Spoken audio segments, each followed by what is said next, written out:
Soft, melancholic piano music begins, fading slightly under the voice. Honestly, darling, it feels irresponsible, docent it, to simply consume without dissection.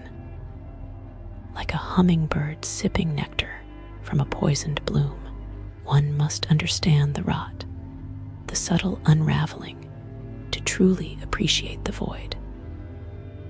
And let me tell you, Bar Harbor in Bar Harbor, it is a void masquerading as a coastal idyll. You'd think, wouldn't you, with a name like that, it would at least try to evoke a sense of serenity. I mean, I've seen more convincing tranquility in a gas station bathroom. It all began, of course, with the expectation, an expectation I inherited, I suppose. From all the glossy magazines my mother devoured, filled with pictures of quaint New England escapes.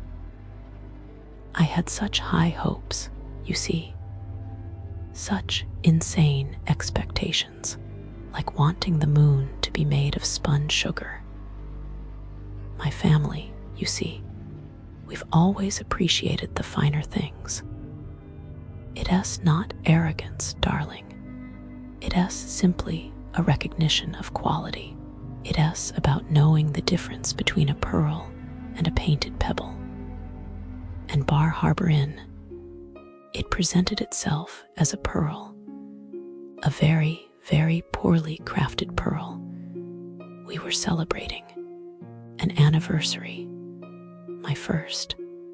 Isn't that utterly precious, a symbol of nascent devotion, a tiny spark of eternity, and we chose this place. Oh, the irony is almost delicious. We made reservations, naturally. You don't just appear at a place like that, darling. It is an orchestration, a carefully planned performance of refinement. And the performance, well, it imploded before the curtain even rose. We arrived for dinner, and immediately the air felt wrong, like a room full of forced smiles and lukewarm ambition. The hostess, bless her heart, seemed utterly defeated. And then the waitress. Oh, the waitress. She had this vacant stare, like she'd spent the last decade staring into the abyss. I ordered, and I distinctly recall the words leaving my lips. It wasn't a complicated order, a simple request for sustenance. And then she challenged me. "Are you sure you ordered that?" she asked, tilting her head with a sort of patronizing curiosity. Can you imagine? To be questioned about one's own palate. It is not merely rude. It is a fundamental assault on the self. It's like questioning if I actually remember my name. It is, to put it mildly, uncouth. And then the forgetting. Oh, the forgetting. The drinks never arrived. The appetizers vanished into some sort of culinary black hole, and my husband's meal. It arrived, a full 10 minutes before mine. 10 minutes. In a celebration of our unity, one of us was left to gaze forlornly at his plate, while the other languished in a state of gastronomic suspense. It wasn't just about the food, you understand.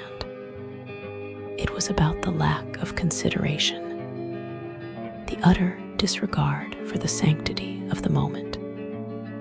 It is like intentionally dimming the lights during a waltz. Does anyone else agree? Is this just me?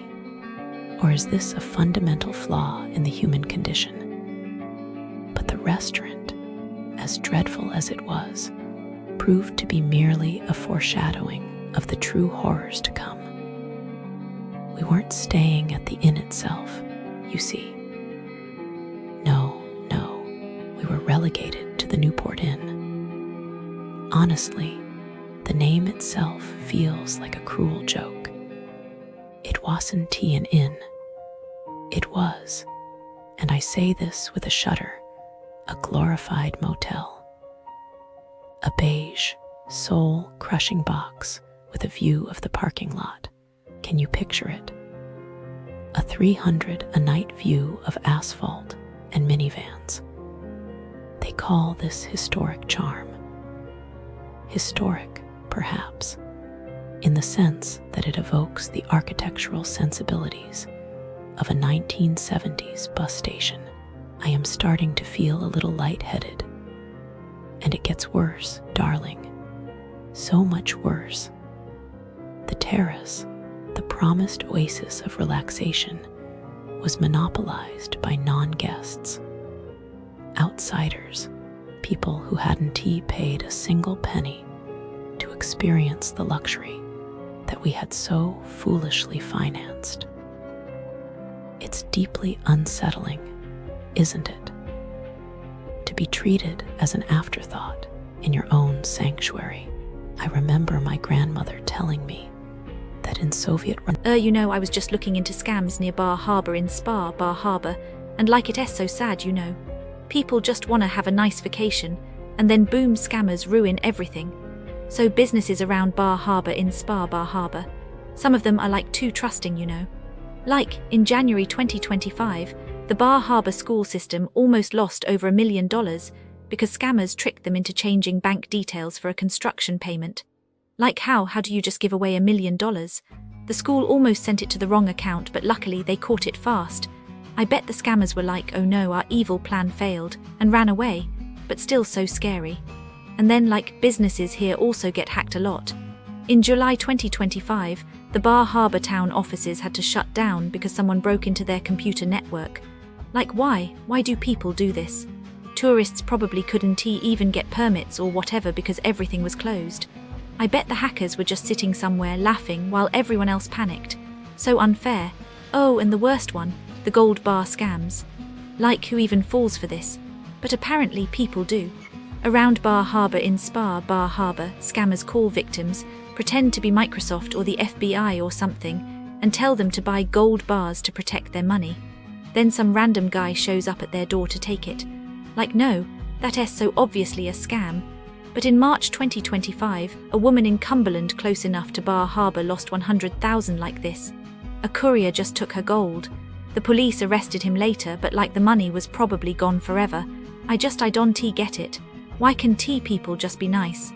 Tourists come here to relax, and instead they have to worry about scammers stealing their money. It is so depressing. Can we just have one nice place without all this? The dark truth about businesses near Bar Harbor in Spa. The businesses near Bar Harbor in Spa share a common theme: disappointment wrapped in high prices, incompetence, and in some cases, outright neglect. If you're expecting charm, hospitality, or even basic competence, prepare to be disillusioned. Let's begin with hotels in the area. Many operate under the illusion of luxury but deliver something closer to a forgotten roadside motel. The Harborside Hotel Spa Marina is a prime example.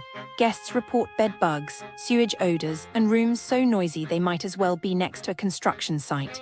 One couple woke up to no running water, only to be greeted later by the charming aroma of a septic pump truck at dawn.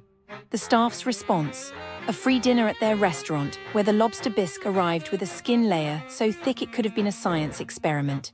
Now restaurants, if you enjoy paying premium prices for food that tastes like regret, you're in luck. Havana is where dreams of authentic Latin cuisine go to die.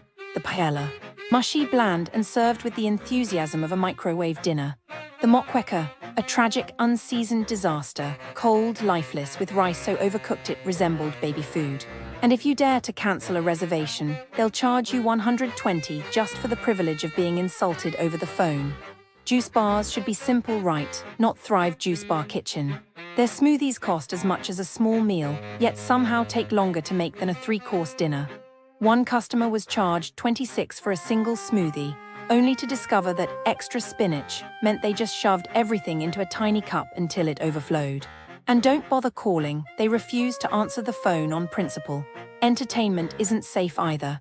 The 1932 Criterion Theatre is less a cultural experience and more a test of endurance. Drafty, uncomfortable seats, sound systems that make dialogue unintelligible, and a mysterious tendency for the projector to break without warning.